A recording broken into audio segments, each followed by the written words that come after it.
नमस्कार, मानस मिश्रा और news India में आप सभी का बहुत बहुत स्वागत करता हूं। इन दिनों पूरे देश में एक ही बात की चर्चा है, जहां पर अल फलाह यूनिवर्सिटी के मुस्लिम ने और देश भर में कई ऐसे डॉक्टर, मुस्लिम डॉक्टर और देश भर में कई ऐसे डॉक्टर जो कि मुस्लिम थे, उन्होंने दिल्ली लाल किले के पास जो बम ब्लास्ट प्लान किया, उसको में कई लोगों की जान हताहत हुई और कितने लोग घायल हुए आपके आंकड़े पता है।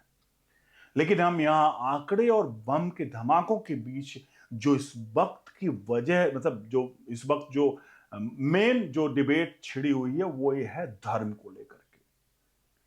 कई मीडिया बंधु जा रहे हैं और वहां पर अगर अल्फला यूनिवर्सिटी के आसपास जा रहे हैं, लोगों से बात करने का प्रयास कर रहे हैं जो मुस्लिम धर्म के हैं।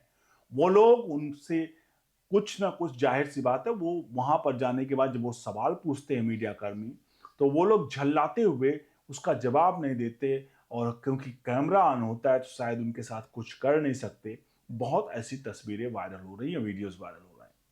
मेरा यहां मकसद इतना है इस पूरी खबर को करने का कि आखिरकार अगर किसी धर्म में कोई ऐसी प्रथा चली आ रही है जिससे उस धर्म का युवा माइंड वॉश हो रहा है, उस देश उसको, मतलब वो युवा गलत रास्ते पर जा रहा है, तो उसकी जिम्मेदारी कौन लेगा?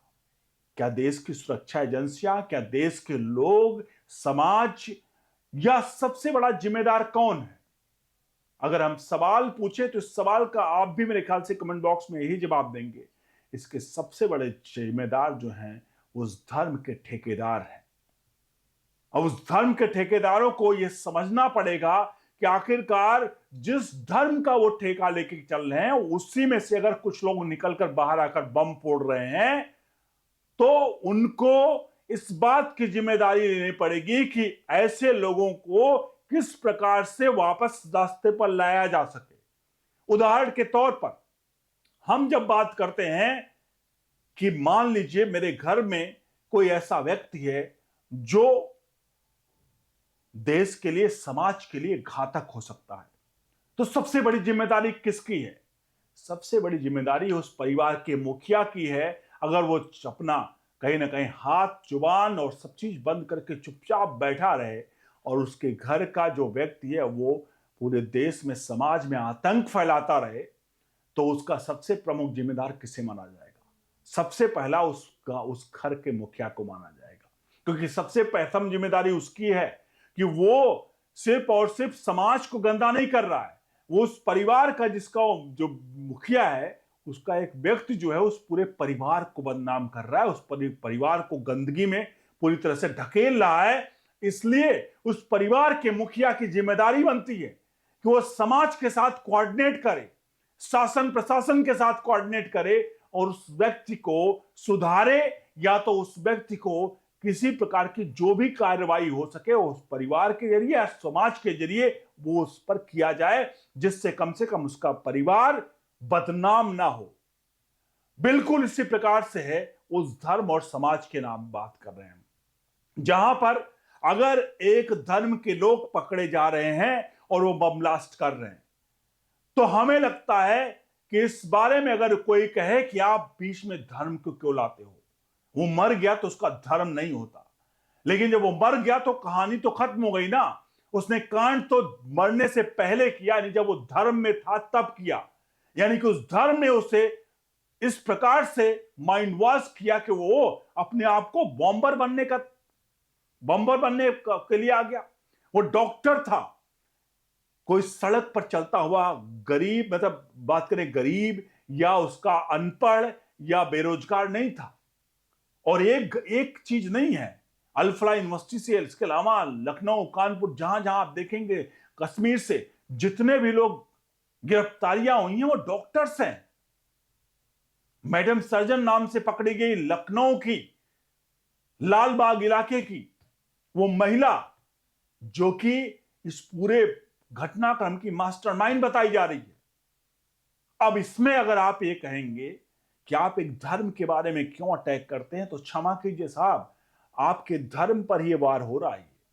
क्योंकि अगर किसी के परिवार पर कोई लांछन लग रहा है तो वो पूरे परिवार को गंदा करता है। उसी तरह किसी धर्म का कोई लांछन लग रहा है तो पूरे धर्म पर वो गंदा करता है। यही काम जो मैं बता रहा हूं, सबसे बड़ी जिम्मेदारी है उन मौलानाओं की, उन लोगों की, कि आखिरकार हमारे इस धर्म में क्या ऐसी चीजें हैं जहां पर लोग माइंड वॉश, कहीं ना कहीं उनका दिमाग जो है वो घूम जा रहा है। पढ़े लिखे युवा, इतनी ज्यादा मतलब एजुकेटेड लोग जो डॉक्टर्स की डिग्री में, वो जाकर अपने आप को बम फोड़ देते हैं और आप कहते हो कि आप धर्म की बात ना करो। ये अपने आप के अपने पैरों पर आप कुल्हाड़ी मारने का काम कर रहे हैं। आपको नहीं लगता कि जो मैंने ये बातें यहां पर कही हैं वो बातें प्रैक्टिकली एकदम फैक्ट है और सच है कि आखिरकार क्यों इन सभी बातों पर बहस नहीं होनी चाहिए और जिम्मेदारी किसकी है इसको लेकर के क्यों नहीं एक क्राइटेरिया सेट किया था कि आखिर इसका जिम्मेदार कौन। क्योंकि जब तक जिम्मेदारी नहीं सेट होगी तब तक इसका सोल्यूशन नहीं निकलेगा। हमें कहते रहे कि आंख बंद करके नहीं नहीं आतंक का कोई धर्म नहीं होता, हमने आंख बंद किया और कहते रहे हमें आतंक का कोई धर्म नहीं होता। इस कहने से कुछ नहीं हो जाएगा। तूफान चल रहा है और आप आंख बंद कर बैठ जाइए और तूफान तेज है, आप कहिए कि तूफान ऊपर से निकल जाएगा, आपके आंख बंद करने से तूफान नहीं रुकेगा, आपको उड़ा कर ले जाएगा और उसमें आप तहस नहस हो जाओगे, आप बर्बाद हो जाएगा। उसी तरह से अगर कोई चीज चल रही है तो उस पर बात होनी चाहिए, उन धर्म गुरुओं से बात होनी चाहिए, उन लोगों से बात होनी चाहिए जो आखिरकार जिन लोगों ने मुस्लिम धर्म को या उसका प्रैक्टिकल, जो मैं बात करूं क्या प्रैक्टिकल चीजें ऐसी हैं, क्योंकि वहां पर भी एक चीज आया जहां बॉम्बर बनने के लिए एक व्यक्ति को और किया गया था, वो मुकर गया। एक इन्हीं की टीम का था, मैं नाम इसलिए किसी का नहीं ले रहा हूं क्योंकि उन्हीं की टीम का था जो जिसको ये माइंड को उसको कहीं ना कहीं ये किया जा रहा था कि माइंड वॉश किया जा रहा था कि तुम बॉम्बर बनो, लेकिन आखिरी वक्त पर वो मुकर जाता, कहता मैं बॉम्बर नहीं बनूंगा क्योंकि इस्लाम में कहीं नहीं लिखा है कि आप बम बनकर जाकर फूट जाओ। तो आप समझते हैं कि धर्म को किस प्रकार से कुछ लोगों ने मिस इंटरप्रेटेट किया है और ये सब कुछ पाकिस्तान के इशारे पर। और दूसरी बात है, इसीलिए मैं कह रहा हूं कि इसके लिए जो मौलाना है, काजी हैं, इन लोगों को जिम्मेदारी लेनी चाहिए। इन लोगों को कहीं ना कहीं कुछ कंसल्टेंसी अपने जितने मदरसे हैं, जितने कॉलेजेस हैं, इनको लेनी चाहिए। उनको बताना चाहिए कि जो ये लोग बम फोड़ जा रहे हैं, अपने आप को बम बनकर उड़ जा रहे हैं। कई लोग तो देखिए, ये जो वाकया हुआ, इस वाकये से कई लोग तो सीख लेंगे कि भाई गलत हुआ, लेकिन बहुत सारे लोग इस वाकये से इंस्पायर्ड होंगे कि वाह इसने तो उड़ा दिया, इसने तो हमारे धर्म का काम किया। तो इंस्पायर्ड होने वाले लोग ही, उनको भी कम से कम इस तरह के कृत्यों में ना शामिल हो, उसके लिए बचाना होगा उनको। और उसके लिए मैं बात कर रहा हूं, साफ साफ कह रहा हूं कि इसकी जिम्मेदारी सौंपनी पड़ेगी। और सौंपनी किसको पड़ेगी? मौलानाओं को और उन लोगों को जो इसके ठेकेदार हैं, क्योंकि उनको अगर वो इस चीज को संभालेंगे तभी जाकर के समाज सुधर सकता है।